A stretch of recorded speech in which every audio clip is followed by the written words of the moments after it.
Concrete ರಸ್ತೆಗೆ ಭೂಮಿ ಪೂಜೆ ನೆರವೇರಿಸಿದ ಶಾಸಕ ಸಿಮೆಂಟ್ ಮಂಜು. ಆಲೂರು ತಾಲೂಕಿನ ಪಟ್ಟಣ ಪಂಚಾಯಿತಿ ವ್ಯಾಪ್ತಿಯಲ್ಲಿ ಬರುವಂತಹ ಮರಸ್ಸು ಗ್ರಾಮದಲ್ಲಿ ಸುಮಾರು ವರ್ಷಗಳಿಂದ ನೆಲೆಗುದ್ದೆ ಬಿದ್ದಿದ್ದ ರಸ್ತೆ ಆಲೂರು ಕಟ್ಟಾಯ ಸಕಲೇಶಪುರ ಕ್ಷೇತ್ರದ ಶಾಸಕ ಸಿಮೆಂಟ್ ಮಂಜು ಅವರು ಸುಮಾರು 400 ಮೀಟರ್ ಉದ್ದದ ಕಾಂಕ್ರೀಟ್ ರಸ್ತೆಗೆ ಅಂದಾಜು 35 ಲಕ್ಷ ವೆಚ್ಚದಲ್ಲಿ ಇಂದು ಭೂಮಿ ಪೂಜೆಯನ್ನು ನೆರವೇರಿಸಿದರು. ನಂತರ ಸುದ್ದಿಗಾರರೊಂದಿಗೆ ಮಾತನಾಡುತ್ತಾ ಸಾರ್ವಜನಿಕರಿಗೆ ಯಾವ ರೀತಿಯಲ್ಲಿಯೂ ತೊಂದರೆ ಆಗಬಾರದು, ವಾಹನ ಸವಾರರು ಹಾಗೂ ಶಾಲಾ ಮಕ್ಕಳಿಗೆ ಅನುಕೂಲವಾಗಬೇಕು ಎಂದು ಇವತ್ತು 35 ಲಕ್ಷ ರು ವೆಚ್ಚದಲ್ಲಿ ಇವತ್ತು ಕಾಂಕ್ರೀಟ್ ರಸ್ತೆಗೆ ಅನುದಾನವನ್ನು ಕೊಟ್ಟಿದ್ದೇನೆ. ಅದೇ ರೀತಿ ನನ್ನ ಅವಧಿಯಲ್ಲಿ ಕ್ಷೇತ್ರಕ್ಕೆ ನನ್ನ ಕೈಯಲ್ಲಿ ಆಗುವಷ್ಟು ಅನುದಾನವನ್ನು ತಂದು ಎಲ್ಲ ಕಾಮಗಾರಿಗಳನ್ನು ಮಾಡಿಸಿ ಅಭಿವೃದ್ಧಿ ಮಾಡುವ ಕನಸನ್ನು ಹೊತ್ತಿದ್ದೇನೆ ಎಂದರು. ಇದೇ ಸಂದರ್ಭದಲ್ಲಿ ಪಟ್ಟಣ ಪಂಚಾಯಿತಿ ಮುಖ್ಯ ಅಧಿಕಾರಿ ಮಂಜುನಾಥ್, ಬಿಜೆಪಿ ಮುಖಂಡರು ಹಾಗೂ ಗ್ರಾಮಸ್ಥರು ಉಪಸ್ಥಿತರಿದ್ದರು.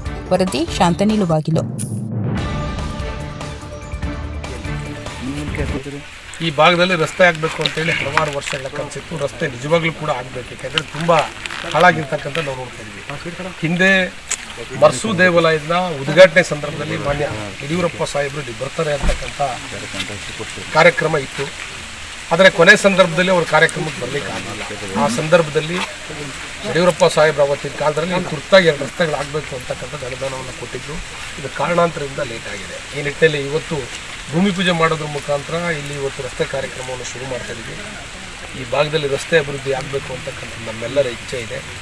ವಾಹನ ಸಂಚಾರ ಸರಾಗವಾಗಬೇಕು, ಜನರಿಗೆ ಬೇಕಾಗಿರ್ತಕ್ಕಂಥ ಕನಿಷ್ಠ ಮೂಲಭೂತ ಸೌಕರ್ಯ, ಕುಡಿಯೋ ನೀರಿನ ಕಾರ್ಯಕ್ರಮವನ್ನು ನಗರ ವ್ಯಾಪ್ತಿಯಲ್ಲೂ ಕೂಡ ಮಾಡ್ತಾ ಇದ್ದೀವಿ. ಹಳ್ಳಿ ವ್ಯಾಪ್ತಿಯಲ್ಲೂ ಕೂಡ ಜಲಜೀವನ್ ಮಿಷನ್ ಮುಖಾಂತರ ಪ್ರತಿ ಹಳ್ಳಿಗೆ ನೀರು ಕೊಡ್ತಕ್ಕಂಥ ಕೆಲಸವನ್ನು ನಾನು ಶಾಸಕರಾದ ಮೇಲೆ ಮಾಡ್ತಾ ಇದ್ದೀನಿ. ಈ ರಸ್ತೆನೂ ಕೂಡ ಆದಷ್ಟು ಬೇಗ ಮುಗಿಲಿ, ಉತ್ತಮ ಗುಣಮಟ್ಟದಿಂದ ಕೂಡಲಿ ಅಂತಕ್ಕಂಥ ನನ್ನ ಆಸೆ. ಅದೇ ರೀತಿಯಲ್ಲಿ ಮುಂದೆ ಬರಬೇಕಾದ್ರೆ ಒಂದು ರಸ್ತೆ ನಿಜವಾಗ್ಲೂ ಹಾಳಾಗಿದೆ, ಅದನ್ನು ಕೂಡ ಹೋಗ್ಬೇಕಾದ್ರೆ ನೋಡ್ಕೊಂಡು ಬರ್ತೀನಿ. ಖಂಡಿತವಾಗ್ಲೂ ಆದಷ್ಟು ಬೇಗ ಅದನ್ನು ಕೂಡ ಮಾಡ್ಕೊಳ್ಳೋಣ. ಮಳೆಗಾಲ